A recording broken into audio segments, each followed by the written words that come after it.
Hello नमस्कार। खुश रहो बच्चों।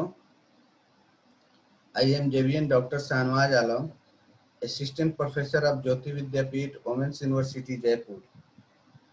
Today we discuss about most important concept of microeconomics, economics for managers, and business economics. Today topic is production function. Before going to discuss about concept of production function, it is necessary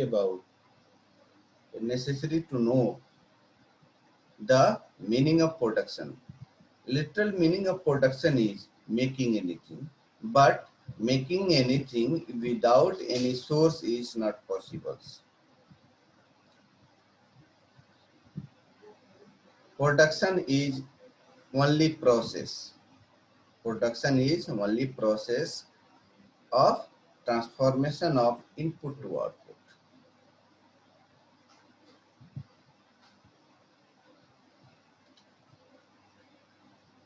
What is production function? The functional relationship or technical relationship between physical inputs and output is called production function. It assumes inputs as explanatory or independent variable and output as dependent variable. Mathematically, we can retain Q equal to F brackets L and K, where Q for output, F for functional relationship, L for labor, and K for capital. Labor and capital are factored inputs and Q is outputs. Time period and production functions. The production function differently defined in short run and in long run. The distinction is extremely relevant in microeconomics. The distinction is based on the nature of factor inputs. Those inputs that vary directly with the output are called variable factor. These are the factors that can be changed. Variable factor exist in both in short run and long run. Example of variable factor include daily wage, labor, raw material, etc. On the other hand, those factors that can't be varied or changed as the output change are called fixed factor. These factors are normally characteristic of the short run or short period of time only.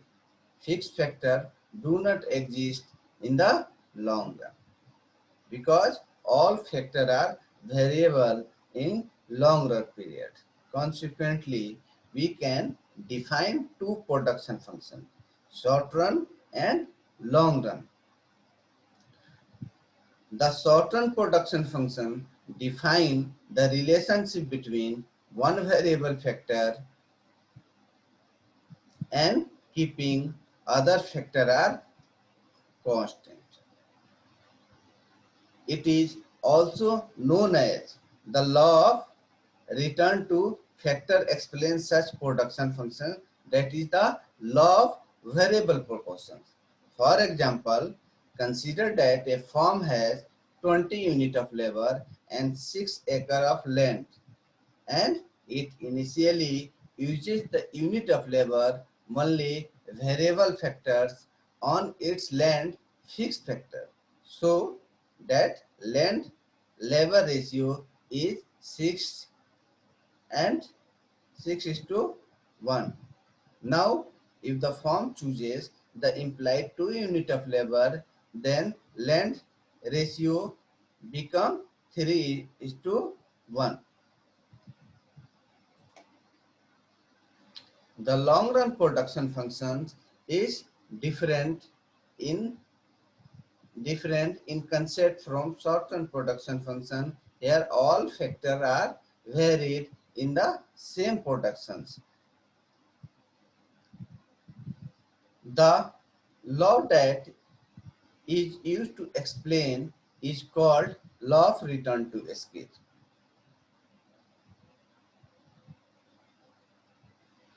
In measure by how much proportion the output change when input are changed proportionally. There are three outcomes of return to scale: increasing return to scale, decreasing return to scale, and constant return to scale, increasing return to scale. Change in output more than change in input, that is the increasing return to scale. Change in output is less than change in input, that is the decreasing return to scale. And change in output proportional to change in inputs, that is the constant return to scale.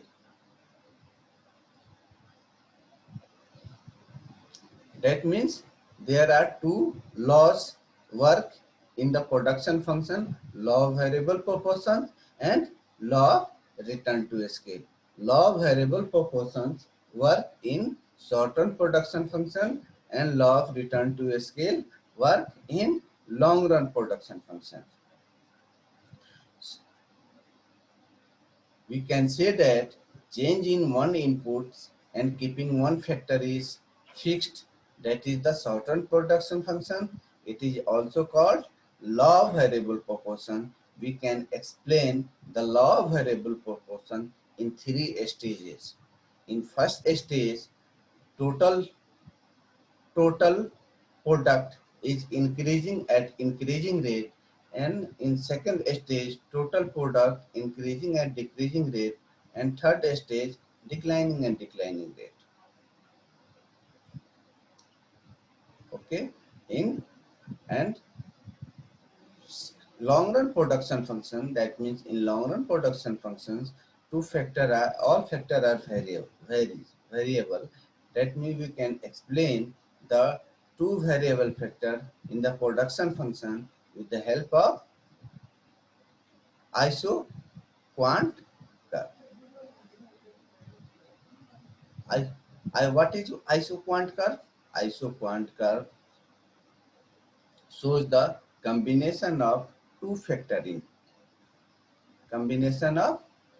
inputs, and each factor inputs give the same level of output, but higher isoquant give the higher output and then the lowers.